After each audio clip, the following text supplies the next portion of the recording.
Hola, en nuestra primera presentación de la magia de Babilonia estuvimos estudiando el tema de la magia en la Biblia y vimos cómo la magia se presenta en oposición a los mensajeros de Dios. Vimos cómo el profeta Moisés y su hermano Aarón tuvieron que oponerse a los magos de Egipto. Vimos también cómo el pueblo de Dios les advierte que no practiquen la magia. Sin embargo, el pueblo de Israel practica la magia, la adivinación, y Dios castiga a su pueblo por ese motivo. En el Nuevo Testamento vemos que en la primera predicación, en la primera campaña evangelística, el pueblo de Dios tiene que enfrentarse a los magos, a Simón el mago, quien se hacía pasar por un hijo de Dios, por un mensajero de Dios. De igual manera, el apóstol Pablo tuvo que enfrentarse a la magia cuando fue al lugar de Éfeso. Así que la magia está en toda la Biblia, se presenta como el medio por el cual Satanás usa para engañar a las personas.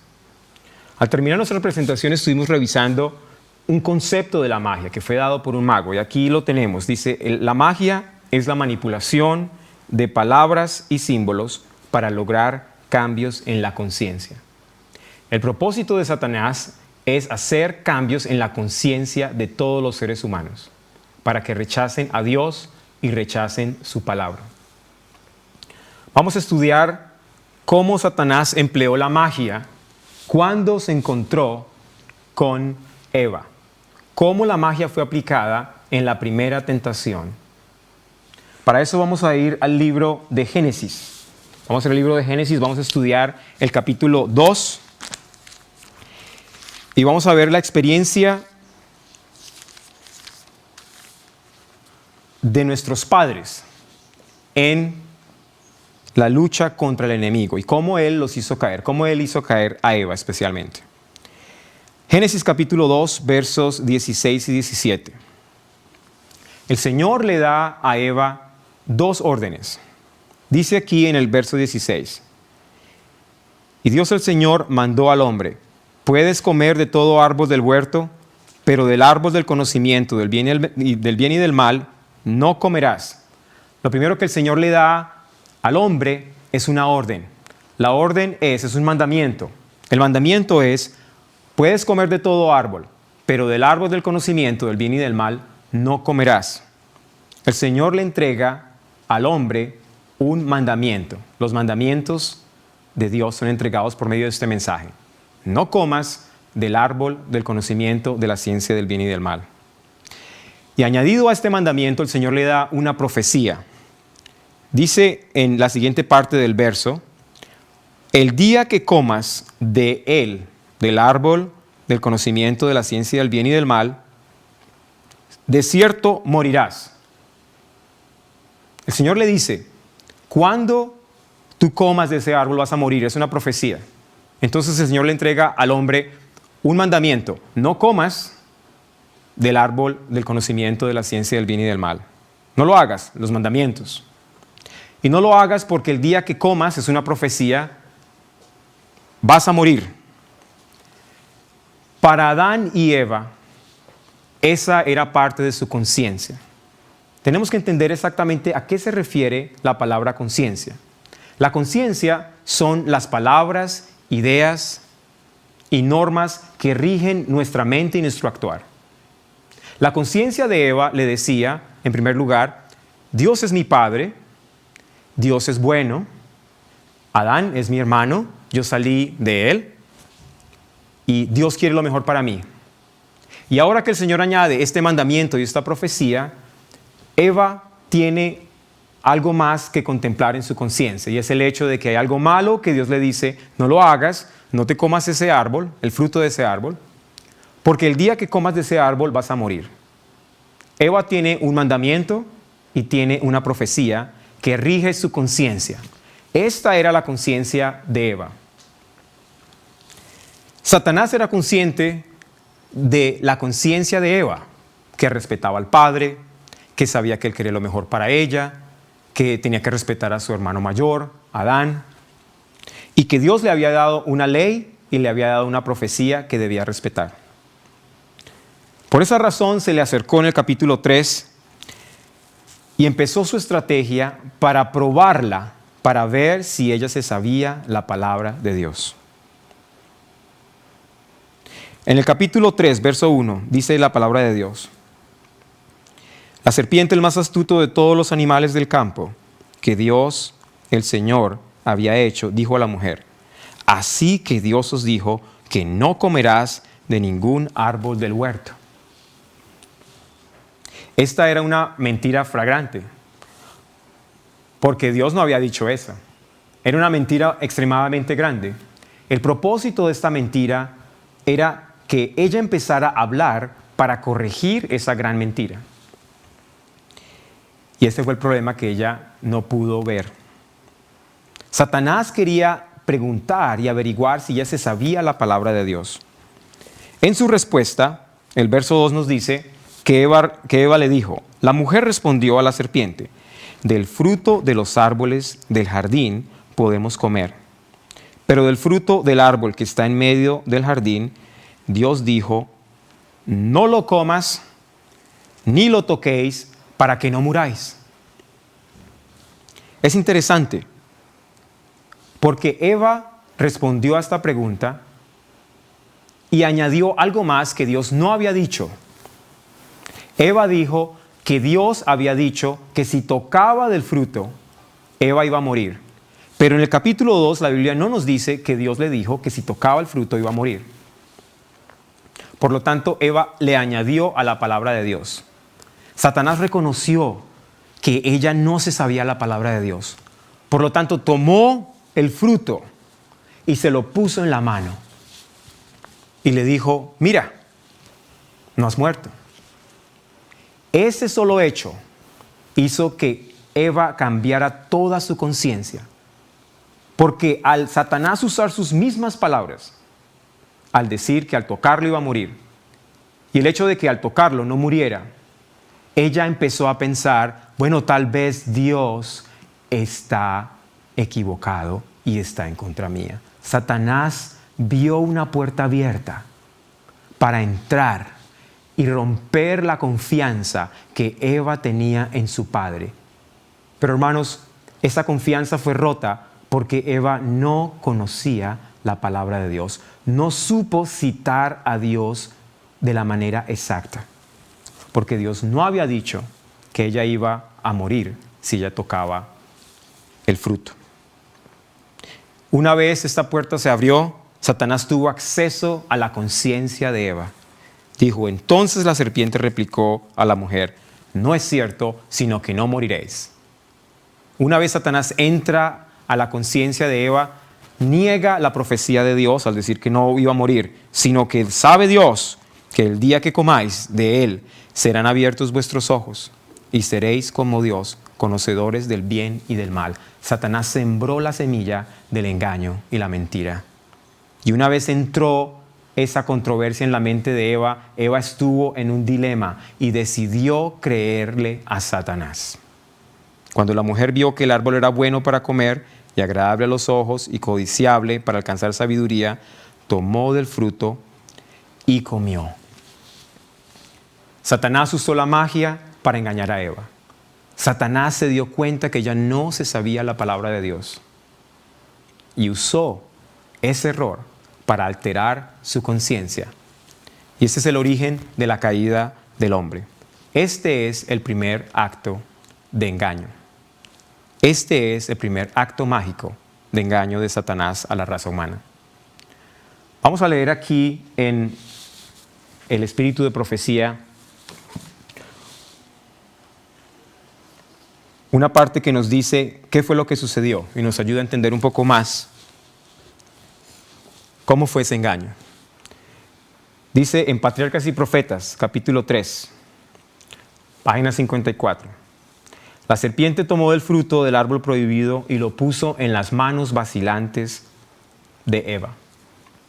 Entonces le recordó sus propias palabras referente a que Dios les había prohibido tocarlo, a pena de muerte. Le manifestó que no recibiría más daño de comer del fruto que de tocarlo. No experimentando ningún mal resultado por lo que había hecho, Eva se atrevió a más. Vio que el árbol era bueno para comer y que era agradable a los ojos y árbol codiciable para alcanzar la sabiduría. Tomó de su fruto y comió. Era agradable al paladar y a medida que comía parecía sentir una fuerza vivificante y se figuró que entraba en un estado más elevado de existencia. Sin temor, tomó el fruto y comió. Este es el proceso de la caída del hombre. Y nos dice en esta cita que fue el error de citar mal a Dios. Ese error fue la puerta para que Satanás entrara a cambiar su conciencia. Y así como lo hizo con Eva, Satanás hace lo mismo con nosotros hoy. Él sabe lo que estamos pensando. Él sabe el conocimiento que tenemos de la palabra de Dios.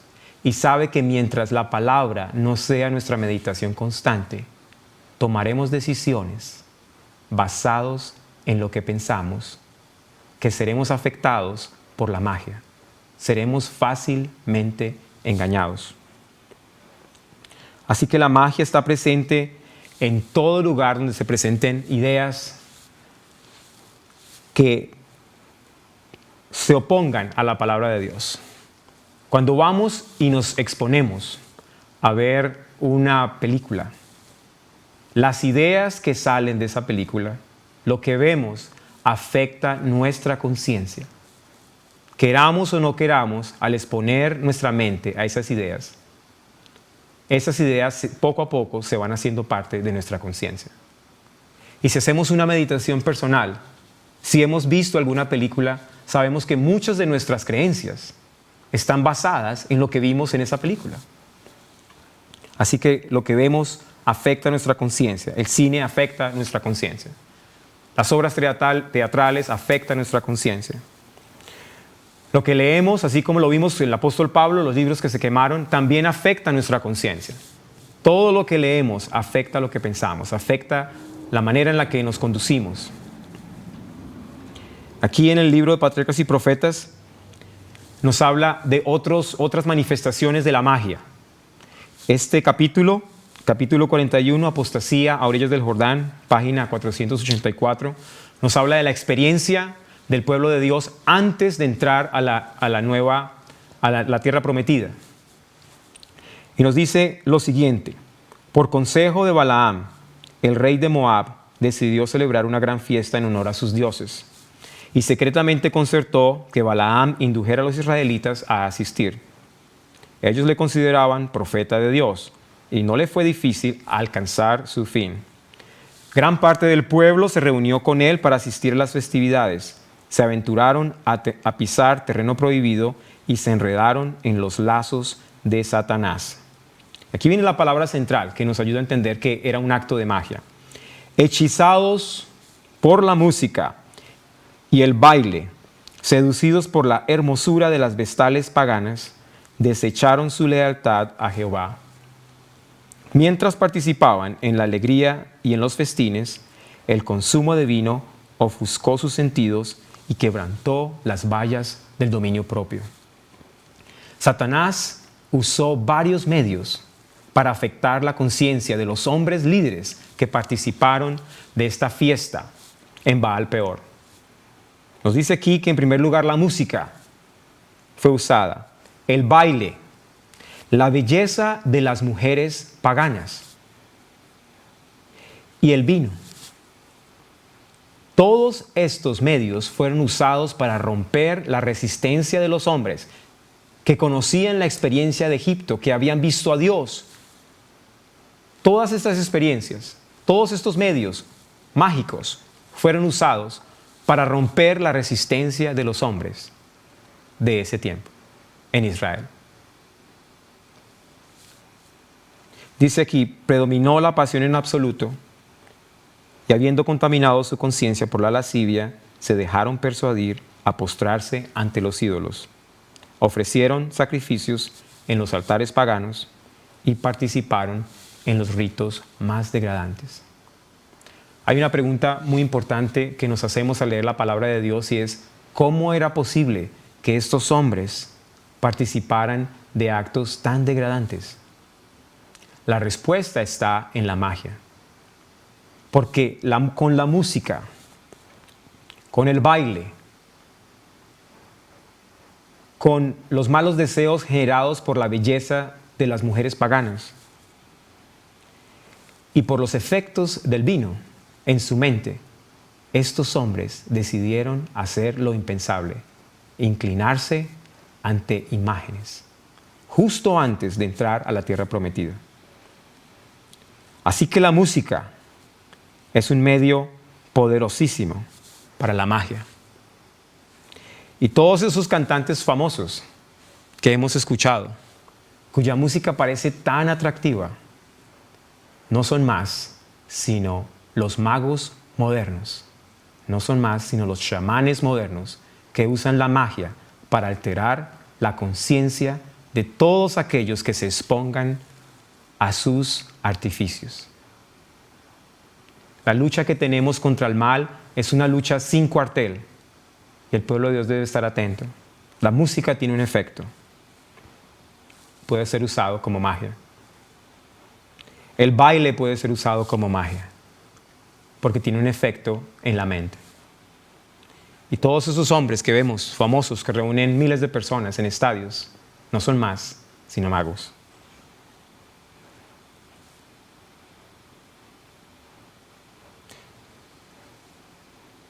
Nos continúa diciendo en esta cita, no solo los ignorantes y los incultos necesitan estar en guardia.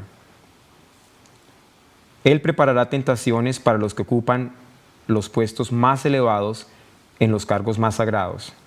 Si puede inducirlos a contaminar sus almas, podrá por su intermedio destruir a muchos. Emplea los mismos agentes que hace 3000 años. Por las amistades mundanas, los encantos de la belleza, la búsqueda del placer, la alegría desmedida, los festines o el vino, tienta a los hombres a violar el 7º mandamiento. Esta misma estrategia que usó hace 3000 años, Satanás la usará con el pueblo de Dios antes de ingresar al cielo, la tierra prometida. Así que el licor tiene un efecto. Tiene un efecto en la mente. Y de ahí la importancia de cuidar nuestro cuerpo como templo del Espíritu Santo. Así que en sí, la magia hace olvidar al hombre de Dios. Y poco a poco el hombre pierde interés en la palabra de Dios, hasta que finalmente se entrega a los artificios de Satanás. Esta cita nos dice en Patriarcas y Profetas, página 434, Satanás primero indujo a Israel al libertinaje y luego a la idolatría. Los que deshonran la imagen de Dios en su propia persona y contaminan así su templo, no retrocederán ante ninguna cosa que deshonre a Dios con tal que satisfaga el deseo de sus corazones depravados. La sensualidad debilita la mente y degrada el alma. La satisfacción de las propensiones animales entorpece las facultades morales y no puede el esclavo de las pasiones comprender la obligación sagrada impuesta por la ley de Dios. Apreciar el sacrificio expiatorio o justipreciar el alma. La bondad, la pureza, la verdad, la reverencia a Dios y el amor a todas las cosas sagradas, todos estos afectos sagrados y deseos nobles que vinculan al hombre con el mundo celestial quedan consumidos en el fuego de la concupiscencia. Ese fue el método de Satanás para acercar el pueblo de Dios antes de entrar a la tierra prometida. El alma, aquí nos dice algo importante, está citado en Apocalipsis 18. El alma se torna en desierto negro y desolado, en morada de espíritus malignos y albergue de toda ave sucia y aborrecible. Entonces tenemos aquí que la magia hace olvidar a Dios. Pero muy bien, ¿qué podemos hacer? ¿Qué podemos hacer cuando esto está sucediendo? Nuestra única defensa está explicada en la Biblia. Aquí nos dice, Isaías capítulo 8, versos 19 y 20. Y si os dijeren, preguntad a los encantadores y adivinos, son los magos. Si alguien nos dice, pregúntenle a los magos. que susurran hablando, responded, ¿no consultará el pueblo a su Dios? ¿Consultará a los muertos por los vivos? A la ley y al testimonio. Si no dijeren conforme a esto, es porque no les ha amanecido. La única defensa del pueblo de Dios ante la magia es un está escrito. Por eso en esta presentación, la pregunta que tenemos que hacernos es, cuando tomamos decisiones, ¿con qué frecuencia está un está escrito guiando nuestra mente? Porque si la palabra de Dios no es nuestra meditación constante, la magia puede hacernos alterar nuestra conciencia. Cuando pensamos en cómo es posible que grandes hombres en la Biblia o en testimonios personales, cómo es posible que hombres de Dios que han sido muy fieles, cómo es posible que esos hombres terminen afuera, terminen haciendo algo completamente opuesto a Dios, tenemos que recordar que el medio es la magia. La magia es el método de Satanás para alejar al pueblo de Dios de su Padre. Y tenemos que estar atentos. Y la única protección que tenemos, nos dice la palabra de Dios, es a la ley y al testimonio. Hermano que me escuchas, ¿en qué medida estás tú meditando todos los días en la palabra de Dios? ¿En qué medida eres consciente de la gran batalla que tenemos que librar ante un enemigo sofisticado, un enemigo sutil que quiere alejarnos de Dios? ¿Comprendes tú las dimensiones y la importancia de la palabra de Dios? ¿Comprendes tú la importancia de meditar constantemente en ella? Yo espero que en esta presentación podamos haber visto que la lucha que tenemos es una lucha sin cuartel y necesitamos estar unidos al Padre por medio de su palabra. Y esta unión debe hacerse todos los días, en la mañana, en la tarde, antes de acostarnos. La palabra de Dios debe ser suprema para evitar ser engañados por la magia de Babilonia. Apocalipsis 12:17 nos dice que hay una guerra. Nos dice, entonces el dragón se airó, se llenó de ira contra la mujer y se fue a hacer guerra contra el resto de su descendencia, los que guardan los mandamientos y tienen el testimonio de Jesucristo. Hermano, hermana que me escuchas, ¿estás tú preparado para esta guerra? ¿Quieres utilizar las herramientas que el Señor te da para luchar contra esta guerra? Es muy posible que el enemigo haya tenido ciertas victorias en nuestras vidas. Y cuando nos preguntamos por qué hemos tenido esas derrotas, la respuesta ha sido porque posiblemente hemos descuidado el conocimiento y la búsqueda de la palabra de Dios diariamente. Que el Señor nos ayude a entender la guerra que libramos para estar listos para la batalla que enfrentamos todos los días. Quiero invitarte a tener una palabra de oración. Padre Celestial, gracias por darnos luz sobre este tema, darnos luz sobre las maquinaciones del enemigo para engañarnos por medio de la magia. Es un tema muy importante, Señor, y pedimos tu bendición para que por medio del Espíritu Santo y una meditación constante, una lectura sagrada, constante, diaria en tu palabra, podamos ser librados del engaño del enemigo. Gracias, Señor, por escucharnos. Todo esto lo pedimos en el nombre de Jesús. Amén. Que el Señor te bendiga.